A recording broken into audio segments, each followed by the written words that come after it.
Welcome to Into the Multiverse, a podcast brought to you by Supermush, where we believe that mushrooms can actually change the world, and that if humans mirrored the magic and wisdom of the fungi kingdom, we would have a far more joyous and connected planet.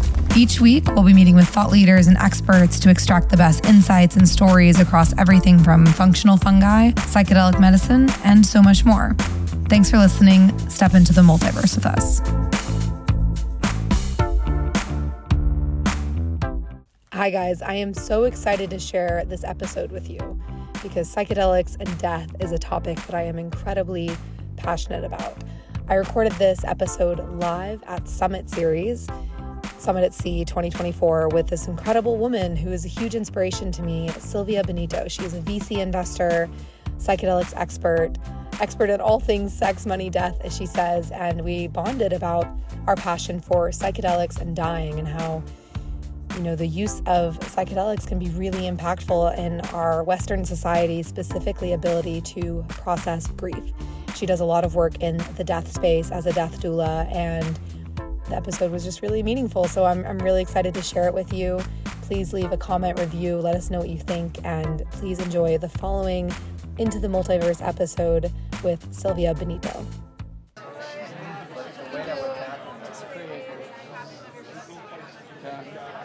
Try texting me. You can get this for free.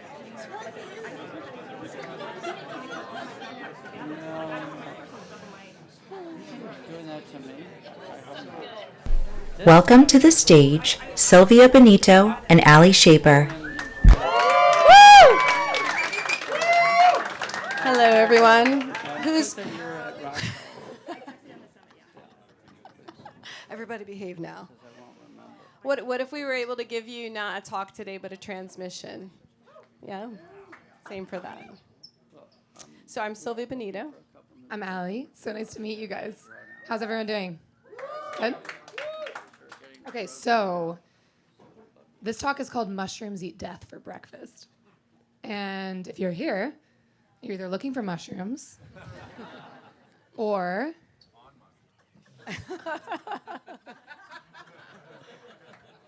or perhaps death is really alive in your life. It's really alive in both of our lives. And 16 months ago, my father unexpectedly passed away. And so it's been a huge learning. I have so many downloads from the experience of the last 16 months. So we're going to talk about some of those today. Before we do so, if you feel comfortable, close your eyes.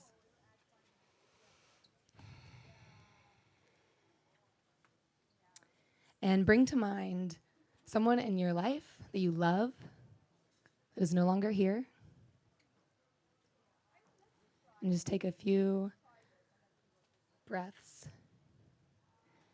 Bring to mind a memory that you shared with that person, a memory of joy.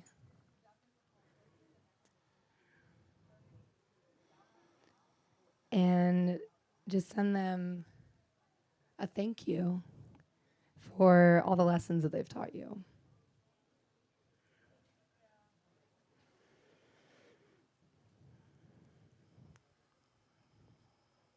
Okay, you can open your eyes, come back to the space. What we hope that you leave this next 20 minutes with is a reimagined way that we can experience dying and death in our culture. Sylvia and I got connected because my boyfriend was like, this woman is amazing and she loves mushrooms and death, so you should talk. And so we got on a call and we talked about, in a culture that is obsessed with longevity, how it is so important for us to reimagine the way that we pass on. And you've done so much incredible work in this space. I admire so much of everything that you've done, and I would love you to share a little bit of how you came to this work and maybe a profound story you have of your experience of dying. Thank you. As long as I can remember from the time I was a young girl, I was pretty much obsessed with this question of what is the purpose of a human lifetime. And that was really in me at such a young age. And I was kind of like, well, the only thing that really is going to matter is if I can understand what a purpose of a lifetime is and if I can maybe even be a healer. So when I was in my teens and into my 20s, I traveled the world and I studied with the world's best healers. And what I really wanted was to be the kind of healer that could make problems and bad things go away. So if you had cancer, I wanted to be like, heal. And then like the cancer would like go away. And I somehow was striving to develop this gift and never actually did develop the gift, because what I developed was something even better. And the way that it came to me was in a dream at the time where my spiritual teacher, who is no longer in his body, it's Ramana Maharishi, who's one of the great Advaita teachers. He died in 1950. So he's my spiritual teacher, and he comes to me in a dream, and he says, Sylvia, would you give me a healing? And I'm like, this is it. This is like the moment. I'm going to get like the final transmission. And so he lays down, and I start doing all of this healing work on him and all these modalities I had learned. And then he dies under my hands in the dream. And I was like, uh-oh. He just like killed the spiritual teacher. But in that moment, the transmission came, where the transmission was, what is actually here to be healed is the recognition that we actually never die. So healing is that return to divine consciousness, that which is never born, that which never dies. Like healing is the return to home. And so anything else after that is kind of just like not even that important, including the body. It's such a beautiful story because it's the complete opposite of how we typically process death in the West. And my experience, I mentioned my dad unexpectedly passed away, and I found out in a really unique way that informed a lot of the last 16 months for me. There's a lot of details before this, but like long story short, I found out he had stopped breathing, and I was on a plane when I got a call from my mom, and she told me the doctor said he didn't make it. And the plane was taking off on the runway. And so I slowly watched my cellular bars drip down to zero. And I was all of a sudden in the sky, 30,000 feet in the air, for 5.5 hours on a plane by myself, surrounded with strangers. And it was an incredibly beautiful moment because, you know, I was able to look out at the sunset and be with his soul as it transitioned and have no input from the outside world on how to process this experience. And I landed, and then I was shoved back into the matrix. And I'm from Missouri. I grew up with the DARE program. I grew up with a very harsh, kind of cold way in processing and talking around death, and not a lot of comfortability around it. And so one of my teachers, which you'll see up on this cute art that I made on the screen, said to me, after my dad passed away, everything in the West is designed to make us forget that we're going to die, which I thought was a really interesting paradox from what I had just experienced and then the subsequent events that happened after I went back in and processed my dad's death. So what I'd love you to talk about, Sylvia, is like a little bit around both of our passion areas is mushrooms and how mushrooms can be an informant of death. There are times when I'm called on to work with people who are at their deathbed. And I like to joke that I'm somehow is destined to be like special ops of like the dark side. So for some reason, like when shit gets really crazy, I've actually had people say to me, a demon came to me in a dream and said, call Sylvia. So I feel comfortable being in that moment, but even for me, sometimes it can feel a little bit like edgy. And one time I was called to the deathbed of a woman who was in her early 50s who was dying from cancer. And she had a 15-year-old son, and she had a husband, and she was in extraordinary physical pain. And so when I got to their home, she was so frail that there was some part of me that almost didn't want to do the session because I just didn't know if she was going to be able to withstand the mushrooms. But since mushrooms are non-toxic, I figured, okay, I'm gonna go with God on this one. And I gave her this heroic dose. And she was in severe physical pain and in a lot of fear, and her husband was in the room with me. And as the mushrooms began to enter her and work through her, as it began to kind of digest and process this suffering that she had been in from this cancer, there was a moment where she looked at me in my eyes and I looked at her, and she could see herself in me and I could see myself in her, and we became that collective we, which is never going to die. And she saw it. And she saw it, and the moment she saw it, her whole energy changed. It was like she went from suffering to magnificent, and she was wearing like a scarf on her head, and I took this scarf and I threw it across the room and I said, "Rise, queen." And she was like, and what's beautiful is then from that place of power, I said, "Would you like to practice? Would you like to practice dying now?" And to really honor her spirit, that she was able to say, "Yes, let's practice." And she lay down in her bed and we practiced that moment of death. But the miracle of it is that not only was she not afraid of what was 4 days away from her, in this case, she died 4 days later, it was that all of her physical pain disappeared because she no longer felt like she was separate from God. And no more pain.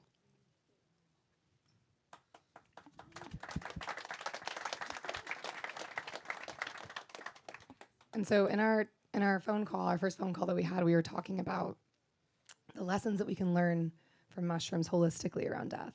And hence the title of this talk. I don't know if it's going to flip forward. Maybe you do the slide for me. Okay. So one of the things we were talking about is actually how mushrooms literally eat death. And a lot of my work is in the fungi space. And if you know anything about how fungi operate, they literally decompose dead materials through enzymes that they produce, and they break down and decompose death and return it to the microbiome of the soil, return it to the planet.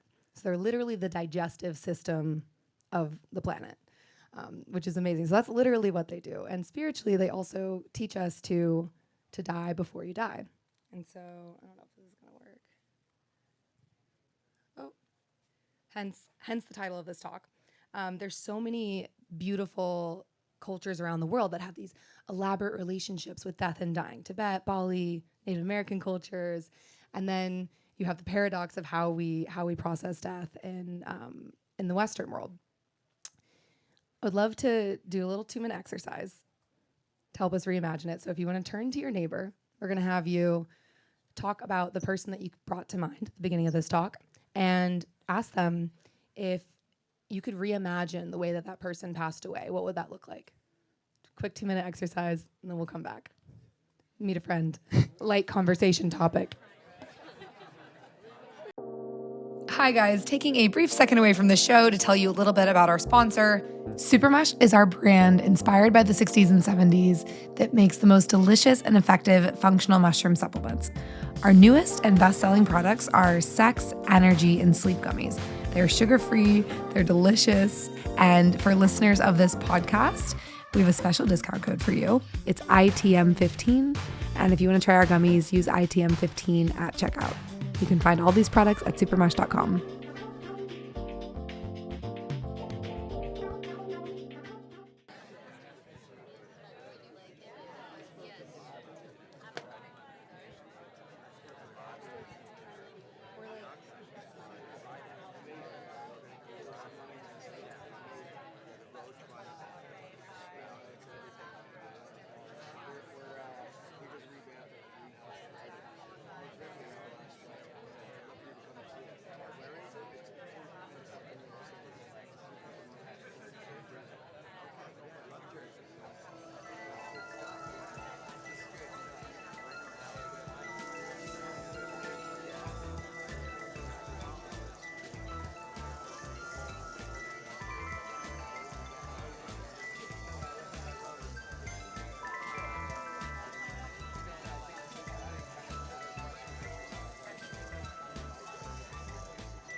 Okay. Wrap up your conversations.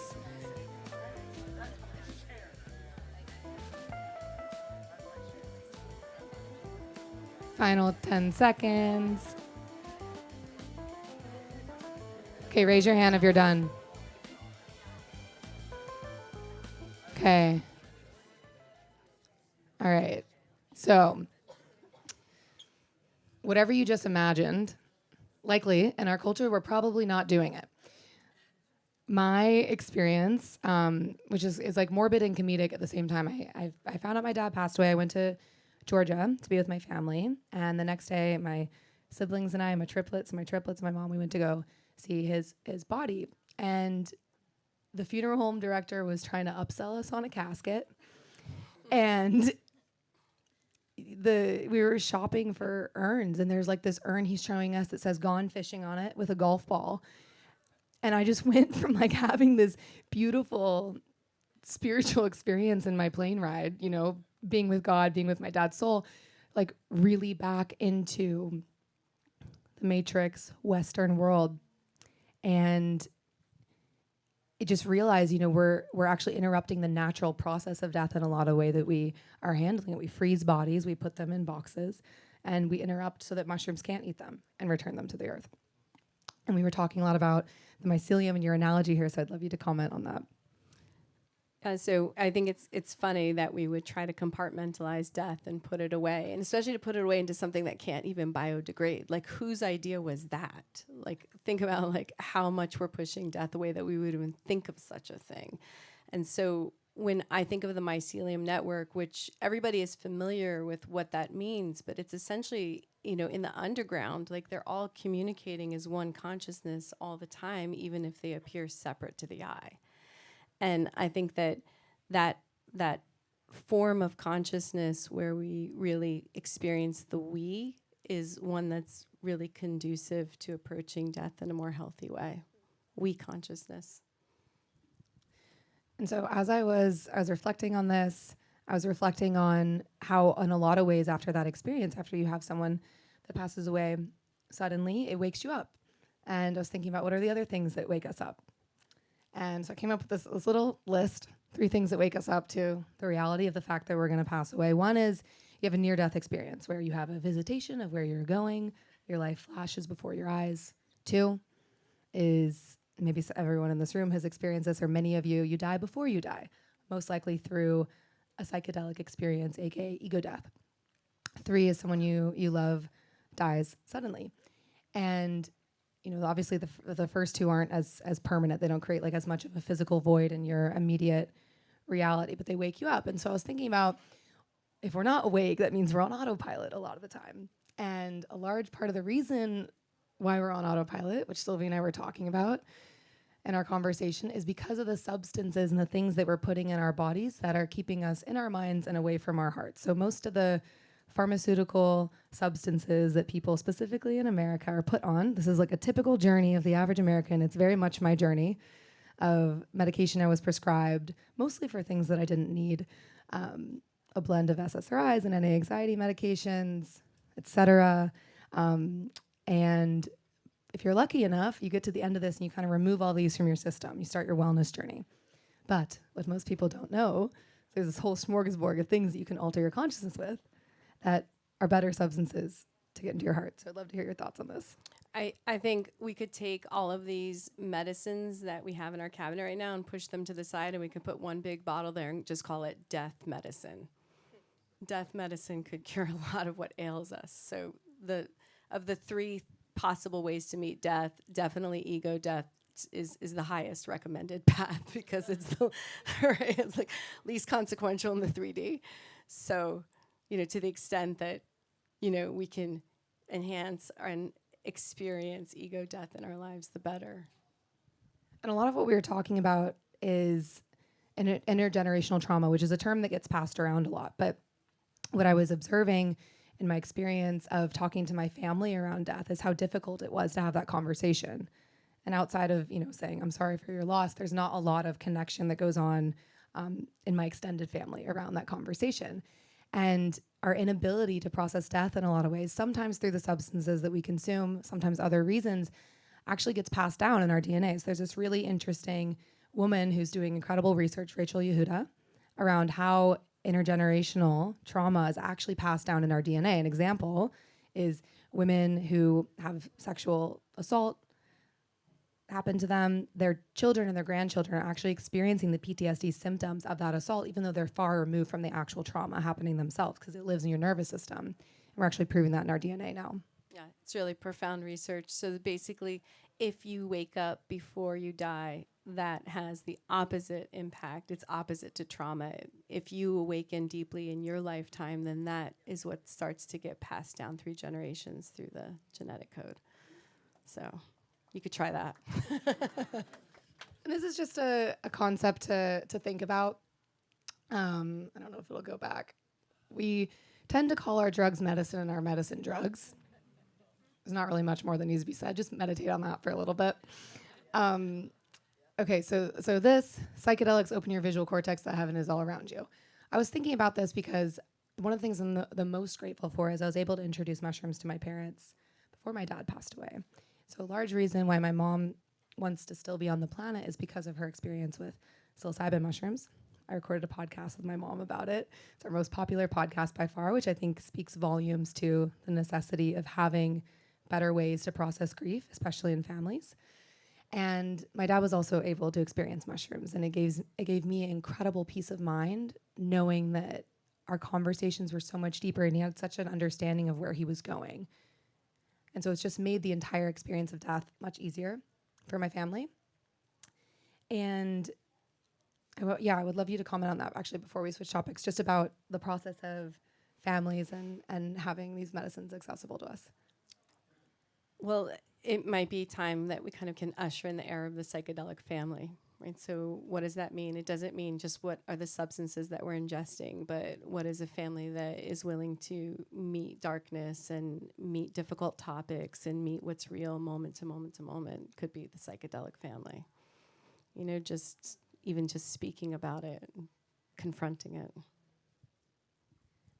And one of the, again, most tragic and oddly kind of comedic things around this entire experience for me is that I don't know if this will click forward, is that my dad, so much of our relationship was about his relationship with retirement. And our whole conversations mostly circled around this date of retirement, because he worked super hard. He worked like 80 hours a week for, 5 decades. And it was all about getting to this date of retirement. He had he is a CFO of construction companies. He's an accountant. He had all of his spreadsheets mapped out showing his financial worth getting to the point of retirement. And he passed away 5 days before he was supposed to retire. And so what it really solidified in me in a lot of ways is this concept of destination happiness, which I would talk to him about a lot. And there's so much of, even in my own life, I reflected on around what am I postponing? What joy am I postponing? And I would tell him this too, that everything that we're worried about is all under the assumption that we're going to be alive next Monday. So it's just something to think about. And we have a prompt for you. Drop the mic. Yeah. We have a last kind of action item takeaway if you want to prompt that. Things to think about. Okay. We went so far in this talk. I think that a beautiful prompt, if you're willing to try it on, is during this time of refuge together, if you want to write a letter to yourself, email it to yourself, email it to your loved ones, is what would you like your death to look like? Do you want to be fed to the mushrooms? Do you want to become a diamond? Do you want to be a tree planted on you? Just give yourself that gift maybe of writing that letter to yourself. And then the last thing, I would say this to my dad all the time. So I wrote it down and I remind myself of it all the time. It says, we're on a spinning planet in the middle of nowhere. We're just here to visit for a while. Enjoy the journey. Tomorrow isn't promised. And the three takeaways from this talk, there's much more to be said, but we're almost out of time. So we want to round it out 3 things we'd love you to consider is the reason why we're so disconnected from death in the West is in large part because of the substances that we're consuming. And so if we can move towards taking things that are moving us into our hearts and away from our heads, productivity, obsession, rat race, that a lot of culture is in, myself included a lot of the times, this is one of the biggest biohacks in the world to help you feel more alive. So that's number 1. Yeah. So death medicine is a biohack. Death medicine is definitely a biohack. And number 2 is, so to really remember mushrooms are kind of an instrument of joy. So the importance of joy, I mean, really like profound joy here now. Mushrooms are teaching us that. So have some joy. Takeaway 2. And then the last thing is that we eat breakfast every day, unless you fast, but most of us eat breakfast every day. And so the analogy here is building a relationship with death that's beautiful as a daily practice.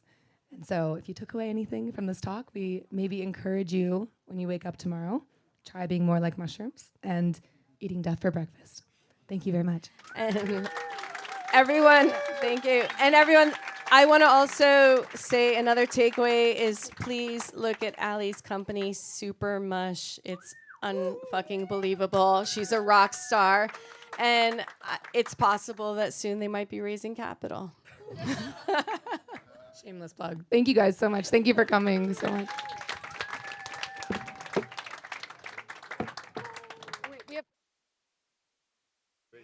We can do Q&A. Sorry, sit back down. We're not done yet. Does anyone have any questions? I think we have like 5 minutes for Q&A. 4 minutes. You know, you mentioned the psychedelic family, and that really spoke to me because you said trauma is passed down. And I believe that. When you have children, it's passed down from 2. So in my case, the death is my husband. And I know there's trauma in my children. How do I help them navigate that and learn from the trauma that was passed from him that I can't necessarily heal at this point? Such a beautiful question. So you can do that in the astral realm. So do that work in the astral realm. So you're almost like a surrogate for your children at this stage because they're so young. And so do that work of healing in the energy realm as a surrogate for your children. Hi. Sorry, I'll pass the mic to you after. Just had a question. You mentioned the disconnection from death with caskets and burial. Are there any proper burial techniques where, I don't know if we can just like put the body in the ground or, are there any, and we do kind of, what's the process of burning the ashes? I forget. I'm like blocking cremation. And how can we speak to that in terms of connecting with mushrooms and the earth? So it's like, are there any proper burial processes that will help us connect with the mushrooms more? And again, how do we use mushrooms as a tool to process grief? Like, yes, we can take them, but that's sometimes not enough. Like, can we couple it with therapy, or are there any other techniques that we can use to connect with the feelings of grief through the mushrooms? So, thank you. So two questions. Yeah, one is there's some really interesting companies that are actually making mushroom burial caskets. So they're creating, essentially wrappings of the body that they can decompose the body in the earth in a different way. There's a really cool TED Talk on this. Check that out. I'll find it for you. And then on the second realm, one of the main things that psilocybin mushrooms are being used for is end-of-life care. So actually helping people transition easier, both before, for the families around someone who's gotten a terminal diagnosis, and also helping them transition themselves and preparing for that experience, like Sylvia mentioned.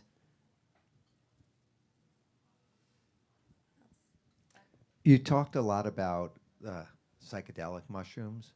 What about other mushrooms, and how do you incorporate them into your life? Super mush, super mush. What I will say about this is the way that I educated my parents around mushrooms, and like I mentioned, they're not old school hippies. Neither of them have ever taken any sort of psychoactive substance before they were 60 years old. And the way that I educated them around mushrooms was through functional mushrooms, was through lion's mane and cordyceps. If you look at the way that lion's mane works on the brain, it's actually very similar to psilocybin in the way that it can regrow new neural pathways. And there's so much wisdom in functional mushrooms as well. And all of this, like both functional mushrooms, psychedelics are a tale as old as time. They are literally the only medicine that has stood the test of time in a lot of ways. You can find a fossilized cave person with a reishi mushroom in one hand and a psilocybin in the other. And so even if you're scared to alter your consciousness in a big way, functional mushrooms are a great start. Microdosing is a great start. Hallucinogenic doses of psychedelics. And so, yeah, those are really amazing to incorporate into your overall wellness too. Amazing for inflammation, cognitive function, everything. Allie, what's your favorite mushroom? I think lion's mane is the one that people probably know about the most, that's talked about.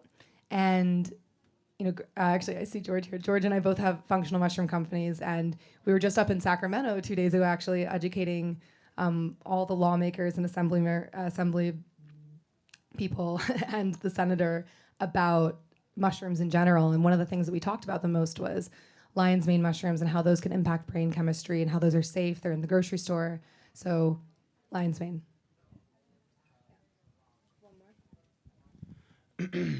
Super mush. The sex gummies are off the charts. What's the secret? That's really funny because I tried to convince her that we should do a talk called BDS mushroom, and it should have been about sex and mushrooms. She was like, nah. Can you tell my friends are in the audience? Planted. So yeah, we make a bunch of different functional mushroom products. Sex gummies are one of them. And they have amazing aphrodisiac herbs. Damiana, horny goatweed, ashwagandha, all of these things that we're talking about, like holistically, how do you get the nervous system back into coherence with nature? So, the substance journey that I just painted the picture of, the whole reason why we started our company, the whole reason why George has his company, and I see a few other brands that I know in the crowd, is to help people get off of pharmaceutical drugs and get their nervous systems back into coherence, brains and bodies back into balance. And so all of these herbs are subtle ways that you can slowly realign yourself, including the sex gummies. Amazing. Thank you.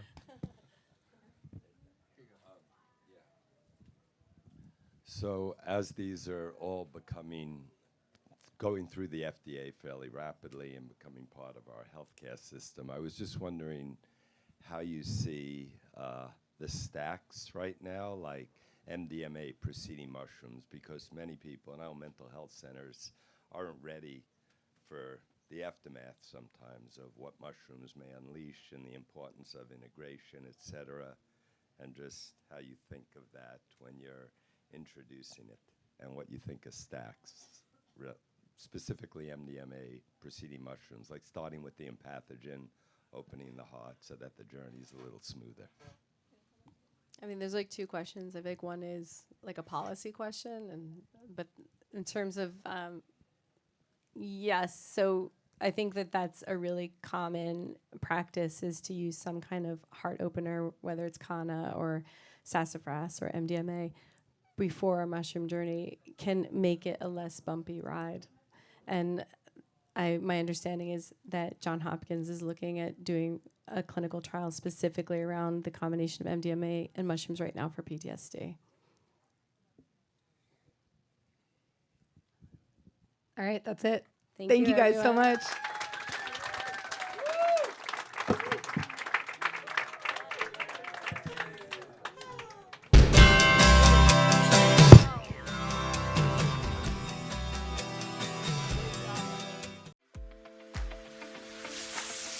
Thanks for diving into the multiverse with us. If you're interested in being a featured guest on the show, sponsorship, partnership, or you're just mushroom curious, we're always looking to expand our mycelium network. Be sure to follow us on Instagram at Into the Multiverse, where you can find clips from this podcast, psychedelic legalization news, events that we're doing, and so much more. We've also created our own in-house consumer lifestyle brand called Super Mush. We make mushroom mouth sprays. We make a whole line of mushroom streetwear. You can find it on Instagram at Supermush or online at supermush.com. We'll see you next week. Much love.